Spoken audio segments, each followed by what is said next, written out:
ಕಾಯ್ದುಕೋ ನನ್ನ ಜೀವನಿನಲೇ ಎಂದುಕೋ ನಿನ್ನ ಮನದ ಮನೆಗೆ ತಂದುಕೋ ಈ ಕಂಗಳ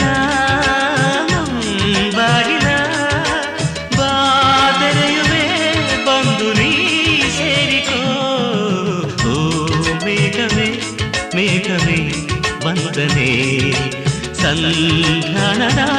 ಪಾತ್ರಕ್ಕೆ ವಂದನೆ